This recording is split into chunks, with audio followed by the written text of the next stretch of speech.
नमस्कार दोस्तों।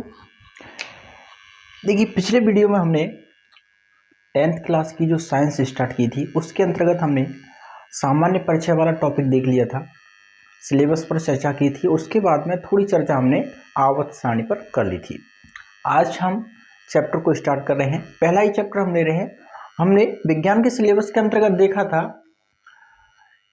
कि 10th क्लास की साइंस में जो पोर्शन विभाजित किए गए हैं वो 5 पोर्शन विभाजित किए गए हैं। पहला पोर्शन रसायन विज्ञान का था, उसके बाद जीव विज्ञान का पोर्शन था, उसके बाद में एक पोर्शन आनुवंशिकी का रखा गया था, उसके बाद भौतिक विज्ञान का पोर्शन रहा है और पर्यावरण अध्ययन का पोर्शन है। उसमें से सबसे पहले हम जो पोर्शन ले रहे हैं वह रसायन विज्ञान का पोर्शन लिया है। रसायन विज्ञान के आपकी बुक के अंतर्गत कुल 4 चैप्टर हैं। उन 4 में से आज हम पहला चैप्टर जो है वो इस पर थोड़ा डिस्कस करेंगे। ठीक है, चैप्टर का नाम है रासायनिक अभिक्रियाएं एवं समीकरण। अध्याय का नाम क्या है? रासायनिक अभिक्रियाएं एवं समीकरण। तो देखिए, बात करें रासायनिक अभिक्रिया क्या होती है। सबसे पहले हम चर्चा कर लेते हैं रासायनिक अभिक्रिया क्या होती है, केमिकल रिएक्शन क्या होती है। रासायनिक अभिक्रिया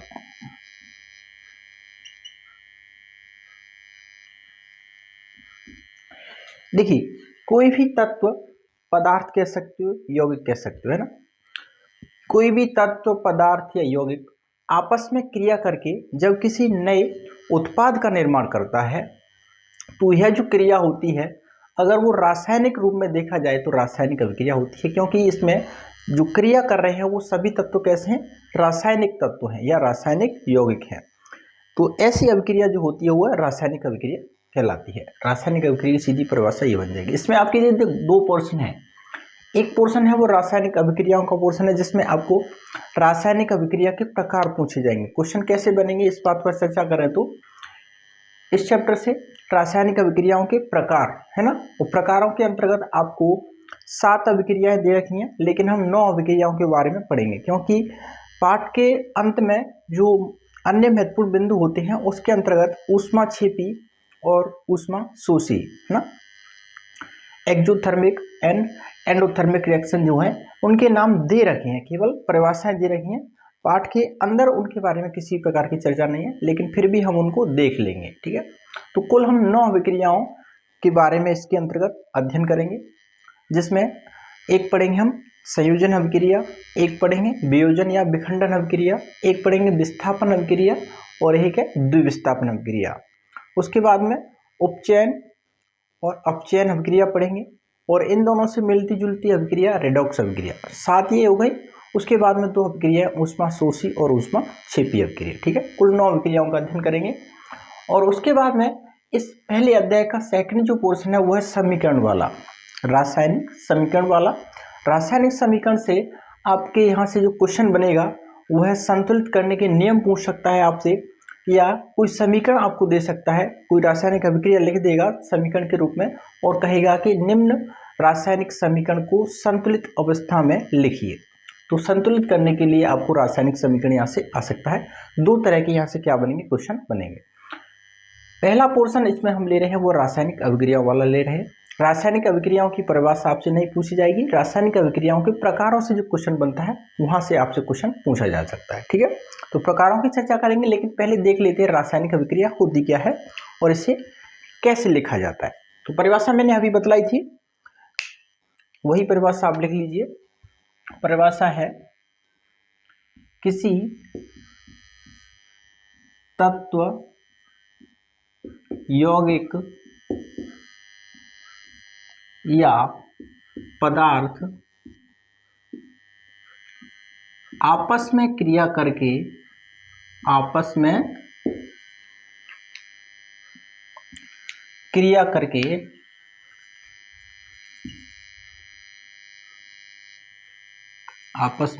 करके किसी नए उत्पाद का निर्माण करते हूं, किसी नए उत्पाद का निर्माण करते हूं तो होने वाली इस क्रिया को होने वाली इस क्रिया को तो होने वाली इस क्रिया को रासायनिक अभिक्रिया कहते हैं। रासायनिक अभिक्रिया कहते हैं। तो समझ में आ गया, रासायनिक अभिक्रिया क्या होती है कि जब कोई तत्व, यौगिक या पदार्थ आपस में क्रिया करके किसी नए उत्पाद का निर्माण करते हैं तो यह तत्व, यौगिक अथवा पदार्थों के मध्य जो क्रिया होती है वह क्रिया क्या कहलाती है? रासायनिक अभिक्रिया कहलाती है। जैसे कि उदाहरण के रूप में देखें हम, जैसे A और B ये दो पदार्थ हैं, या कह सकते हो दो यौगिक हैं, या कह सकते हो दो तत्व हैं, आपस में क्रिया करके एक नए उत्पाद का निर्माण कर रहे हैं जिसका नाम है AB। यहाँ दो अलग अलग तत्व कह सकते हो या यौगिक कह सकते हो, पदार्थ थे, यहाँ पर दो थे, जबकि इसमें ये दोनों मिलकर किसी एक का निर्माण कर रहे हैं। तो यह अभिक्रिया किस प्रकार की अभिक्रिया कहलाएगी? एक रासायनिक अभिक्रिया कहलाएगी, क्योंकि इसमें जो पदार्थ हैं वो रासायनिक अवस्था में लिए गए हैं। इनको तत्व कह सकते हो, यौगिक कह सकते हो या पदार्थ कह सकते हो। ठीक है, बात करें रासायनिक अभिक्रियाओं को नियमों की, रासायनिक अभिक्रिया के नियम है ना।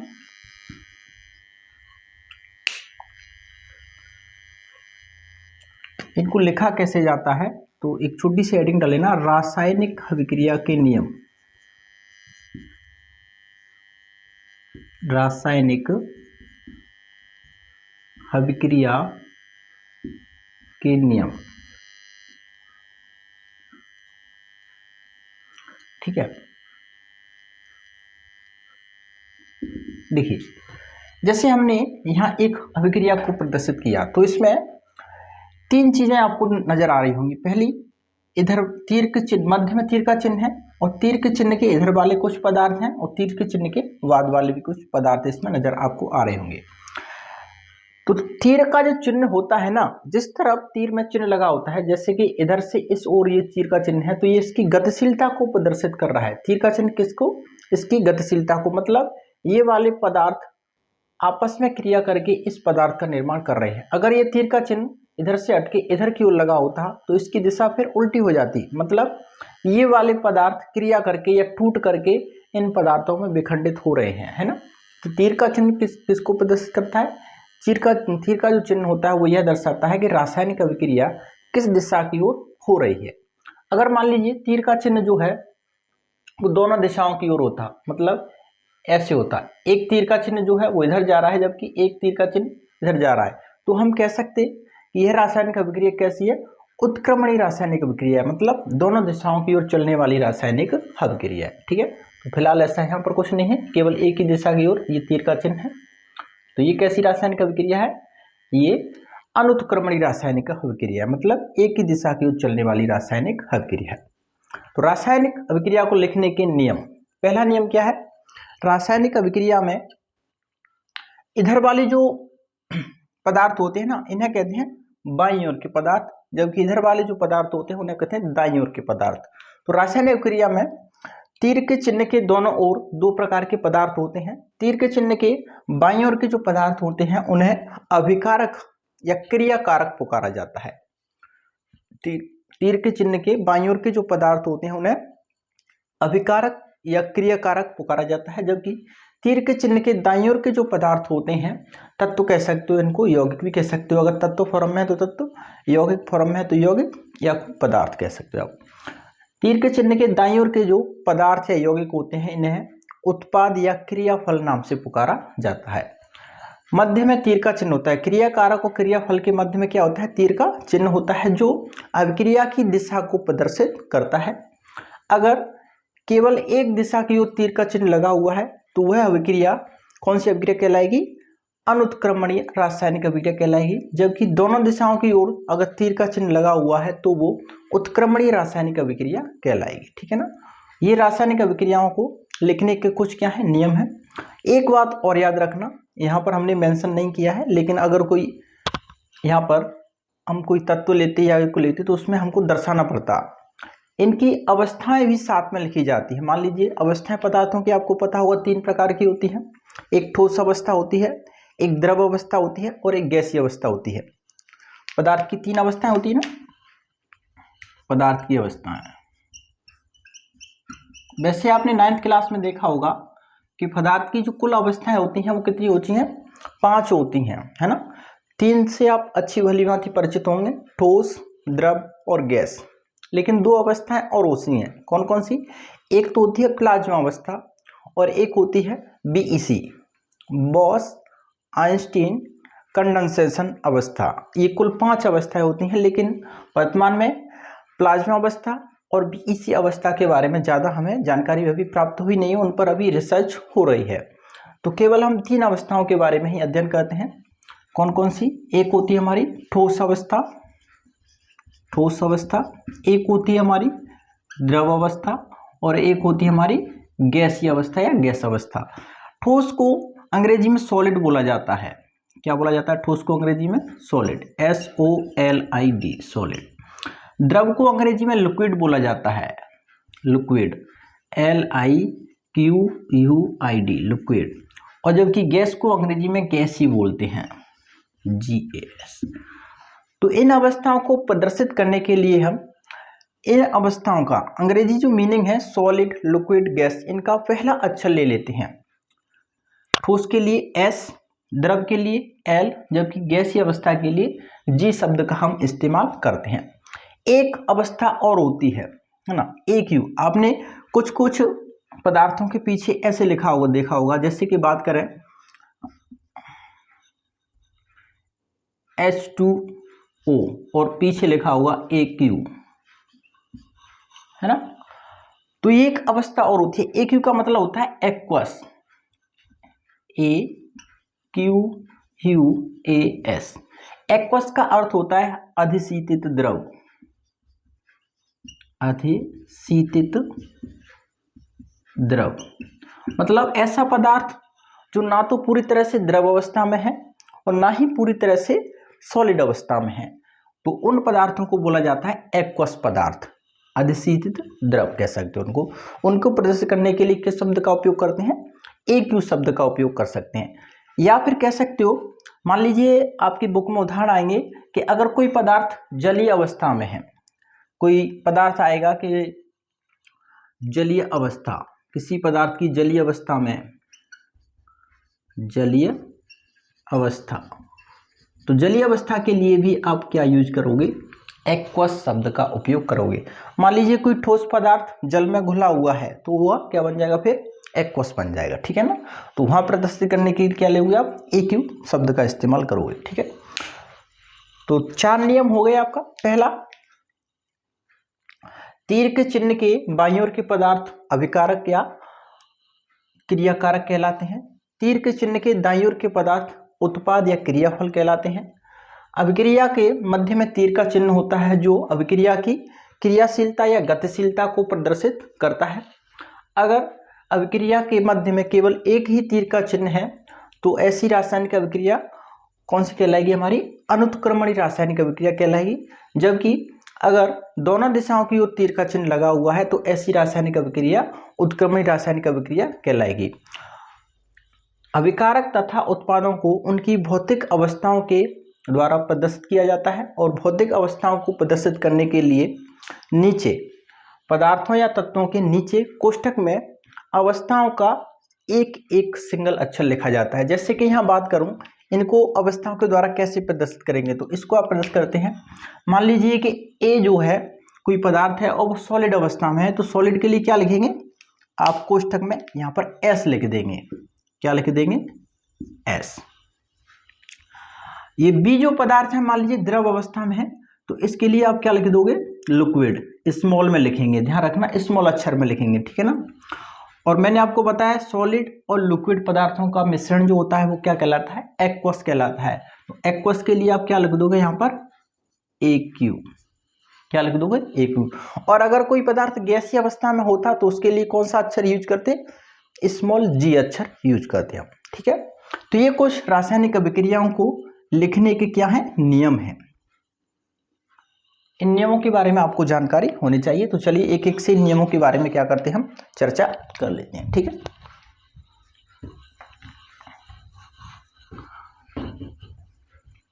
अगर आपको पदार्थों की अवस्थाओं के बारे में जानकारी नहीं है तो मैं बता देता हूं। कुल पदार्थ की 5 अवस्थाएं होती हैं, है ना। पदार्थ की अवस्थाएं इधर लिख लेना। पदार्थ की अवस्थाएं कितनी होती हैं, 5 types of state, matter of state. 5 अवस्थाएं होती हैं। टाइप्स ऑफ मैटर कितनी होती हैं, 5। 5 अवस्था कौन कौन सी हैं, उनके नाम मेंशन कर देता हूं मैं यहाँ। एक होती है हमारी ठोस अवस्था, ठोस को हम अंग्रेजी में सॉलिड बोलते हैं, सॉलिड अवस्था, सॉलिड स्टेट। एक होती है हमारी द्रव अवस्था, द्रव अवस्था को हम लिक्विड स्टेट बोलते हैं, LIQUID, लिक्विड स्टेट। थर्ड जो होती है वो होती है गैसीय अवस्था, जिसको हम गैसियस स्टेट बोलते हैं, गैसियस स्टेट। फोर्थ नंबर की होती है हमारी प्लाज्मा अवस्था, प्लाज्मा, PLASMA, प्लाज्मा स्टेट। और फिफ्थ नंबर की होती है BEC, इसका पूरा नाम है, मतलब 3 वैज्ञानिकों के नाम के आधार पर इसका नामकरण किया गया था, बॉस आइंस्टाइन कंडेंसेशन अवस्था, है ना। इसका पूरा नाम है बॉस आइंस्टाइन कंडेंसेशन स्टेट। तो पदार्थ की कुल 5 अवस्थाएं होती हैं। सॉलिड स्टेट को स्मॉल s के द्वारा, लिक्विड स्टेट को स्मॉल l द्वारा, गैसियस स्टेट को स्मॉल g द्वारा, प्लाज्मा अवस्था को स्मॉल p द्वारा, जबकि इसको BEC द्वारा भी प्रदर्शित करते हैं। ठीक है ना, BEC अवस्था को BEC द्वारा ही प्रदर्शित किया जाता है। ठीक है, चलिए तो रासायनिक अभिक्रियाओं के नियमों की अब बात कर लेते हैं। सबसे पहले पहला नियम लिखिए, नियम नंबर 1। नियम नंबर पहला है, मैं थोड़ा इंक डाल लेता हूं, ब्लैक कलर का इंक डल गई है। आपको ये नजर नहीं आ रहा है तो मैं इसको दोबारा लिख दूं, केवल ब्लैक वाले को। वैसे थोड़ा थोड़ा दिख रहा होगा। किसी तत्व यौगिक या पदार्थ आपस में क्रिया करके किसी नए उत्पाद का निर्माण करते हों तो होने वाली इस क्रिया को रासायनिक अभिक्रिया कहते हैं। मैंने बोल दिया है, आप लिख लेना। ठीक है ना, चलिए रासायनिक अभिक्रिया के नियमों की बात करें तो पहला नियम लिखिए,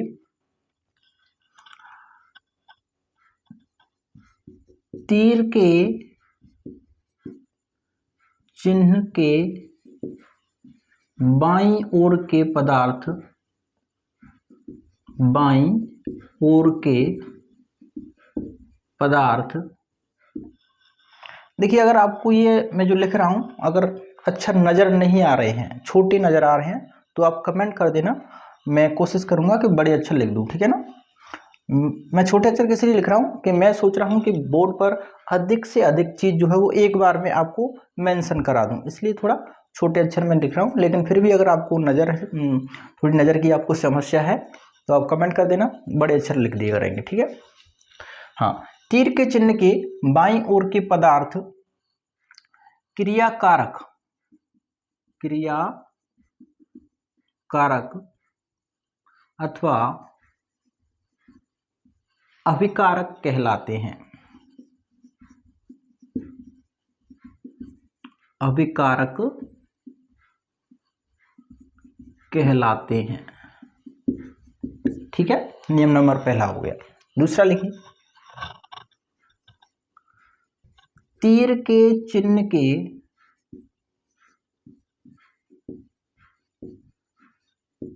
दाईं ओर के पदार्थ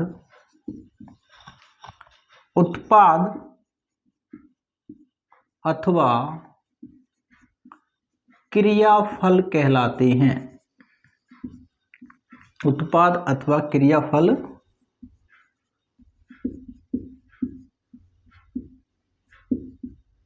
कहलाते हैं। ठीक है, चलिए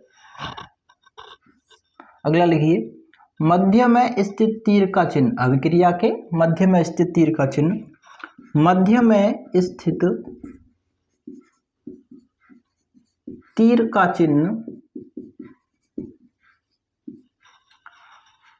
अभिक्रिया की गतिशीलता को दर्शाता है। अभिक्रिया की गतिशीलता लिख सकते हो या प्रगति लिख सकते हो, है ना। गतिशीलता या फिर शब्द लिख सकते हो प्रगति। अभिक्रिया की गतिशीलता या प्रगति को दर्शाता है।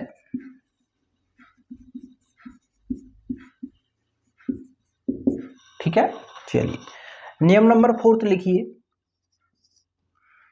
केवल एक तीर का चिन्ह, एक तीर का चिन्ह उत्क्रमणीय, एक तीर का चिन्ह अनुत्क्रमणीय, सॉरी, केवल एक तीर का चिन्ह अनुत्क्रमणीय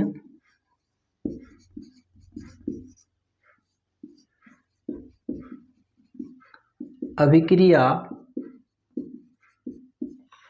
अनुत्क्रमणीय अभिक्रिया जो होती है इसे अग्र अभिक्रिया के नाम से भी जाना जाता है। मतलब ऐसी रासायनिक अभिक्रिया जो केवल अग्र दिशा में चलती है, एक ही दिशा में चलती है ना। तो केवल एक तीर का चिन्ह अनुत्क्रमणीय अभिक्रिया, इसका दूसरा नाम है अग्र रासायनिक अभिक्रिया। अग्र रासायनिक अभिक्रिया। सभी अभिक्रिया रासायनिक अभिक्रिया ही होती हैं, इसलिए रासायनिक शब्द लिखें या ना लिखें आप उससे कंफ्यूज मत होना, ठीक है ना। तो केवल एक तीर का चिन्ह अनुत्क्रमणीय अभिक्रिया को प्रदर्शित करता है, प्रदर्शित करता है। नियम नंबर 5 लिखिए। दोनों दिशाओं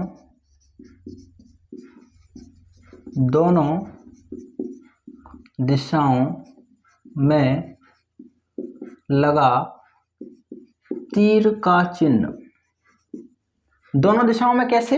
मान लीजिए यहां पर तो अभी तो केवल एक दिशा को प्रदर्शित करता है, अगर इसकी जगह इस तरह दोनों दिशाओं की ओर होते, एक इधर की ओर जा रहा है, इधर की ओर जा रहा है, ये वाला तीर इधर की ओर प्रदर्शित करता है, जबकि ये वापस इधर की ओर प्रदर्शित करता है, तो ये दोनों दिशाओं की ओर हो गया ना। तो लिख सकते हैं आप इसमें दोनों दिशाओं में लगा तीर का चिन्ह उत्क्रमणीय अभिक्रिया, और उत्क्रमणीय अभिक्रिया का एक अन्य नाम है, जिस तरह हमने अनुत्क्रमणीय अभिक्रिया को अग्र रासायनिक अभिक्रिया के नाम से पुकारा था ना, इसी तरह उत्क्रमणीय अभिक्रिया को प्रतीप अभिक्रिया के नाम से भी जाना जाता है। तो दोनों दिशाओं में लगा तीर का चिन्ह उत्क्रमणीय अभिक्रिया, इसका दूसरा नाम है प्रतीप रासायनिक अभिक्रिया। प्रतीप रासायनिक अभिक्रिया को प्रदर्शित करता है, प्रतीप रासायनिक अभिक्रिया को प्रदर्शित करता है। ठीक है, ये रासायनिक अभिक्रिया को लिखने के नियम है। इसमें एक नियम और आप मेंशन कर सकते हैं, वो क्या है? अभिकारक तथा उत्पादों में जितने भी पदार्थ यौगिक या तत्व होते हैं उनको उनकी अवस्थाओं के अनुसार लिखा जाता है। ठीक है, ये आप एक नियम इसमें और मेंशन कर लीजिए। हालांकि ये समीकरण जब हम लिखाएंगे उसमें ये नियम दोबारा से फिर आएगा, है ना। तो 6 नंबर एक नियम और लिख लीजिए। पदार्थों को ऐसे लिखो, अभिक्रिया में प्रयुक्त पदार्थों को, अभिक्रिया में प्रयुक्त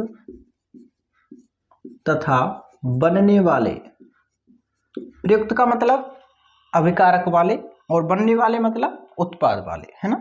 तो अभिक्रिया में प्रयुक्त तथा बनने वाले पदार्थों को उनकी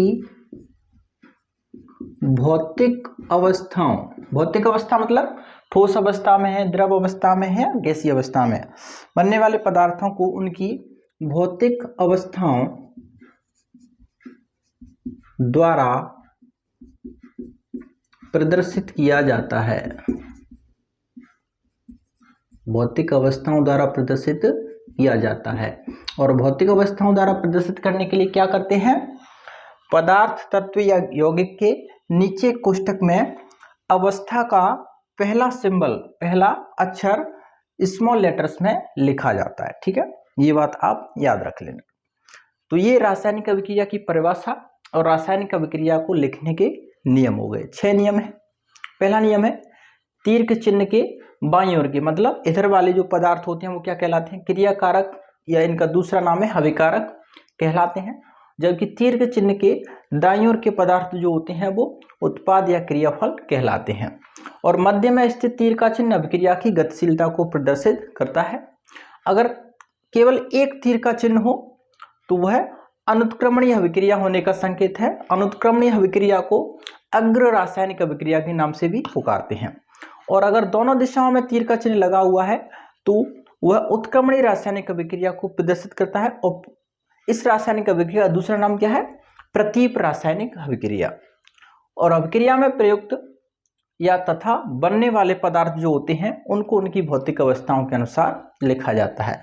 एक उदाहरण यहाँ पर मैं आपको मेंशन कर दूं, यहाँ पर लिख देते हैं, ठीक है ना।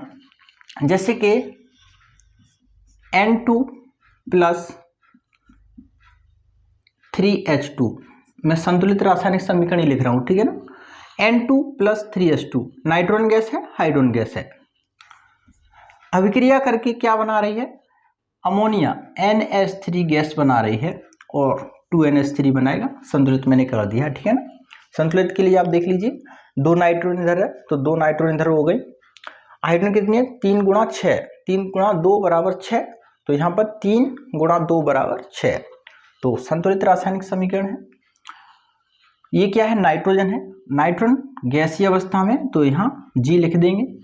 हाइड्रोजन भी गैसीय अवस्था में तो यहाँ पर भी G लिख देंगे।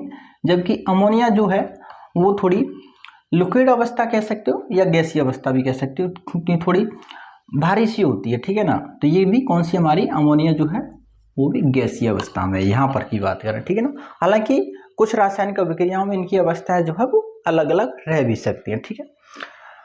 तो इस रासायनिक अभिक्रिया में तीर के चिन्ह के बाईं ओर के पदार्थ ये क्या कहलाएंगे, तीर के चिन्ह के बाईं ओर के पदार्थ, ये वाले पदार्थ क्या कहलाएंगे, ये कहलाएंगे क्रियाकारक। क्रियाकारक या इनका दूसरा नाम क्या है, अभिकारक। अभिकारक, ठीक है।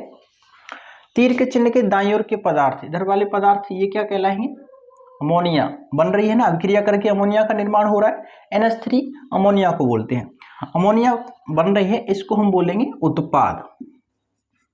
नाइट्रोजन और हाइड्रोजन 1:3 के अनुपात में जब क्रिया करते हैं तो अमोनिया का निर्माण होता है। या नाइट्रोजन 1 अनुपात में ली हमने, यहाँ हाइड्रोजन 2 अनुपात में ली, ठीक है ना। तो 1:3 अनुपात में जब नाइट्रोजन और हाइड्रोजन दोनों ही अभिक्रिया करते हैं तो अमोनिया का निर्माण होता है। तो इनके क्रिया करने के परिणाम स्वरूप अमोनिया बनी, तो अमोनिया क्या कहलाई, उत्पाद के रूप में प्राप्त हुई है, तो इनको उत्पाद कह सकते हो या फिर क्रियाफल भी इनको बोल सकते हो, क्रियाफल, ठीक है। चूंकि ये रासायनिक अभिक्रिया मध्य में तीर का चिन्ह लगा है, इसकी गतिशीलता को प्रदर्शित कर रही है, मतलब नाइट्रोजन और हाइड्रोजन की क्रिया के फलस्वरूप किसका निर्माण हुआ है, अमोनिया का निर्माण हुआ है। तो तीर का चिन्ह इसकी गतिशीलता को प्रदर्शित कर रहा है। मध्य में केवल एक दिशा की ओर तीर का चिन्ह जो है वो लगा हुआ है, मतलब ये अभिक्रिया कैसी है, यह अनुत्क्रमणीय रासायनिक अभिक्रिया केवल एक ही दिशा की ओर चल रही है, या इसको कह सकते हो अग्र रासायनिक अभिक्रिया। और अंत में एक नियम क्या है, तत्व नाइट्रोजन तत्व है, हाइड्रोजन तत्व है, और ये क्या है, ये हमारा पदार्थ बन रहा है। तो इनको इनकी भौतिक अवस्थाओं के आधार पर प्रदर्शित किया गया है। नाइट्रोजन गैसीय अवस्था में, हाइड्रोजन भी गैसीय अवस्था में है, और अमोनिया भी यहाँ पर हमारी कौन सी अवस्था में, गैसीय अवस्था में, ठीक है। तो इस तरह से आप उदाहरण इसको लिख सकते हो।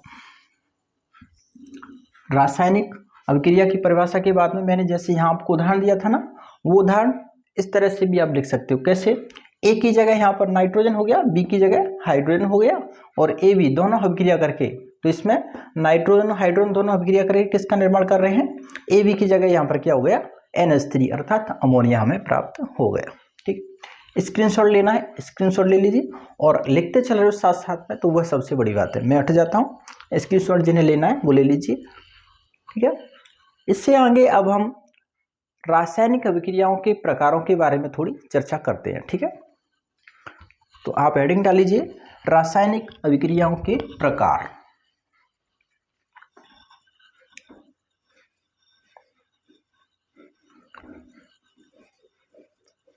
रासायनिक अभिक्रियाओं के प्रकार हेडिंग डाल लीजिए आप।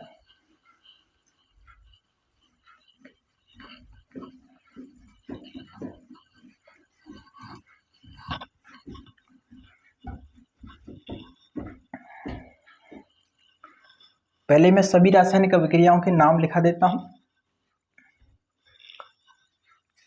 आपके सिलेबस में 7 रासायनिक अभिक्रिया हैं, हालांकि हम 9 या कह सकते हो 11 हैं टोटल वैसे अभिक्रिया, सभी के बारे में पढ़ लेंगे, ठीक है। रासायनिक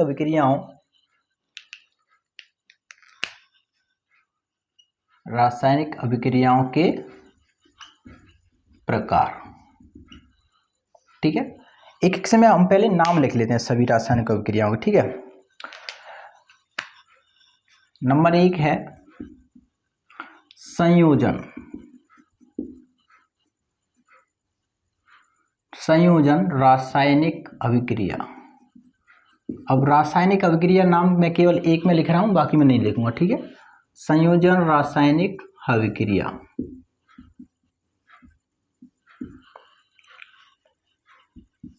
अगर कोई इंग्लिश मीडियम से है ना, तो उनके लिए मैं ट्रांसलेट करता चलूंगा। हेडिंग डाल लीजिए आप, टाइप्स ऑफ केमिकल रिएक्शंस, और इसमें संयोजन रासायनिक अभिक्रिया को अंग्रेजी में बोलते हैं addition reaction, ADDICATION, addition reactions, ठीक है ना। रिएक्शंस REANS कर देना, ठीक है। रिएक्शन इसको ऐसे लिखते हैं। दूसरी है वियोजन या विखंडन रासायनिक अभिक्रिया। तो दूसरी है वियोजन, वियोजन या जिसका दूसरा नाम है विखंडन रासायनिक अभिक्रिया, वही आ जाएगा, ठीक है ना। इसका अंग्रेजी नाम लिख लीजिए सब्स्टिट्यूशंस,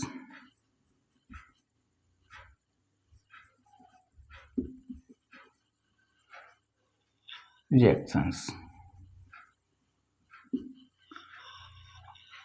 रासायनिक अभिक्रिया शब्द आप साथ में लिखते चलना, ठीक है ना। थर्ड नंबर की है विस्थापन रासायनिक अभिक्रिया, एक ही बात है। डिस्प्लेसमेंट,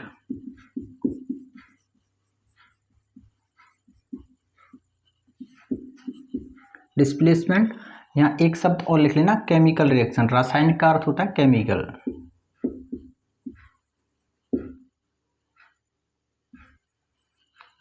ठीक है ना।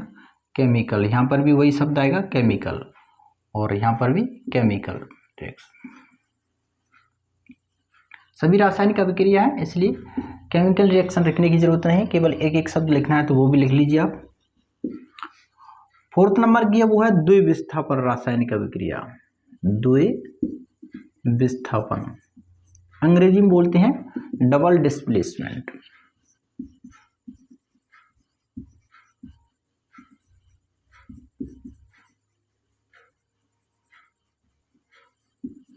Double displacement reactions.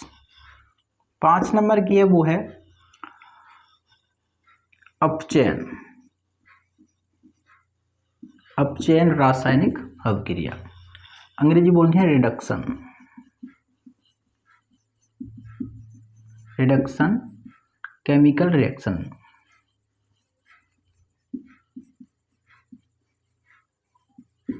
Reduction chemical reaction. 6 number की है ऑक्सीकरण रासायनिक अभिक्रिया,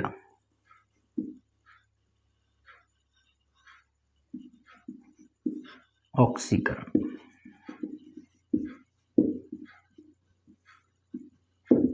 ऑक्सीडेशन रिएक्शन।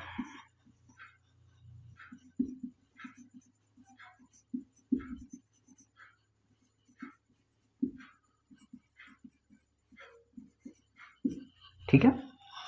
7 नंबर की है आपकी रिडॉक्स रासायनिक अभिक्रिया। रिडॉक्स को अंग्रेजी में रिडॉक्स ही बोलते हैं ना। Redox chemical reaction.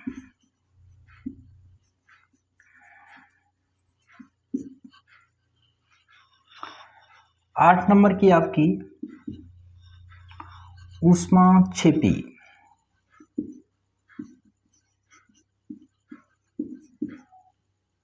ऊष्माक्षेपी रासायनिक अभिक्रिया।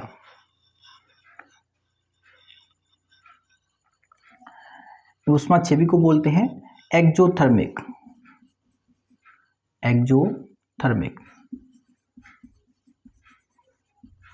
Chemical reaction. एक है ऊष्माशोषी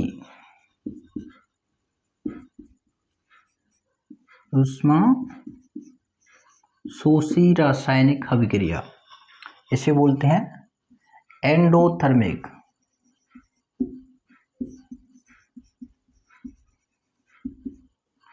केमिकल रिएक्शन।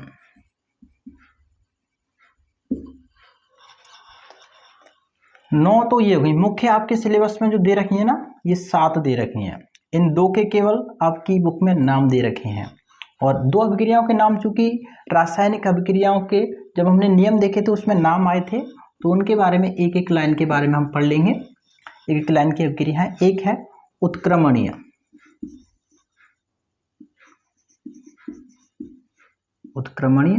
रासायनिक अभिक्रिया, और एक है अनुत्क्रमणीय रासायनिक अभिक्रिया।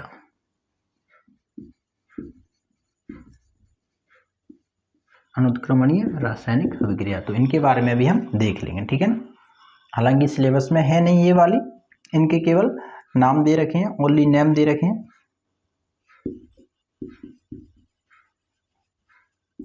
बुक में केवल नाम दे रखे हैं, इनका किसी प्रकार की कोई चर्चा नहीं है, ये सिलेबस में है आपके,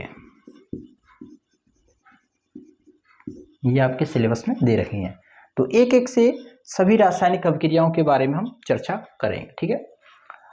तो चर्चा जो रहेगी वो हमारी अगली वीडियो में चर्चा करेंगे। सबसे पहले हम संयोजन अभिक्रिया को देखेंगे। हालांकि अगर मैं आपको एक एक परिभाषाओं के बारे में यहाँ बतलाता चाहूँ तो आप समझते होंगे। संयोजन शब्द का अर्थ होता है, वह होता है जुड़ना। संयोजन का अर्थ होता है जुड़ना। अंग्रेजी शब्द से आपको पता चल रहा होगा एडिशन। एडिशन का मतलब होता है ऐड करना, ऐड का मतलब जोड़ करना। तो ऐसी रासायनिक अभिक्रिया है जिसमें 2 या 2 से अधिक अभिकारक होकर के किसी एक उत्पाद का निर्माण करते हैं, वह कहलाती है संयोजन। मतलब ऐसी रासायनिक अभिक्रिया देख लेना जिसमें अभिकारकों की संख्या वो हो ज्यादा हो, जबकि उत्पाद की संख्या जो हो वो कम हो, क्योंकि जुड़ करके वो कम उत्पाद का निर्माण कर पाते हैं। जो अभिकारक होते हैं वो जुड़ जाते हैं, इसलिए उत्पादों की संख्या क्या होती है, वो कम रह जाती है अभिकारकों की तुलना में। तो ऐसी रासायनिक अभिक्रिया जिसमें अधिक अभिकारक अभिक्रिया करके कम उत्पादों का निर्माण करते हैं, संख्या में की बात करें तो, ठीक है ना। या सामान्य रूप से इसकी परिभाषा आप लिखना चाहो तो लिख लो ना। ऐसी रासायनिक अभिक्रिया जिसमें 2 पदार्थ या 2 से अधिक पदार्थ आपस में क्रिया करके नए पदार्थों का निर्माण करते हो, वह कहलाती है संयोजन रासायनिक अभिक्रिया। परिभाषाओं के बारे में चर्चा करेंगे अगली वीडियो में, लेकिन यहाँ हम केवल आपको बता रहा हूँ। वियोजन का मतलब होता है अंग्रेजी में सब्स्टिट्यूशन, मतलब टूटना। विखंडन का ही अर्थ होता है टूटना। तो ऐसी रासायनिक अभिक्रियाएं जिनमें कोई पदार्थ टूट करके नए पदार्थ का निर्माण करता है। अब जो चूंकि कोई पदार्थ टूट करके नए पदार्थ का निर्माण कर रहा है, तो इसमें अभिकारक जो होंगे वही तो टूटेंगे, तो अभिकारकों की संख्या क्या रहेगी, इसमें कम रहेगी। और टूट करके नए पदार्थ निर्मित होंगे, मतलब उत्पाद की संख्या रहेगी वो रहेगी ज्यादा। तो संयोजन और वियोजन ये एक दूसरे के अपोजिट हैं, है ना। संयोजन रासायनिक अभिक्रिया में क्या होता है, अभिकारकों की इसकी में संख्या ज्यादा थी, जबकि वियोजन में क्या है, इसमें अभिकारकों की संख्या कम है। तो ये एक दूसरे के अपोजिट हैं, है ना, अपोजिट हैं। विस्थापन और द्विविस्थापन एक दूसरे के अपोजिट हैं। ऑक्सीकरण और अपचयन एक दूसरे के अपोजिट हैं। ऊष्माक्षेपी ऊष्माशोषी एक दूसरे के अपोजिट है। और उत्क्रमणीय और अनुत्क्रमणीय ये एक दूसरे के अपोजिट है ना। तो ये सभी अभिक्रियाएं 5 टाइप्स बनते हैं, 5 टाइप्स ऑफ रिएक्शंस।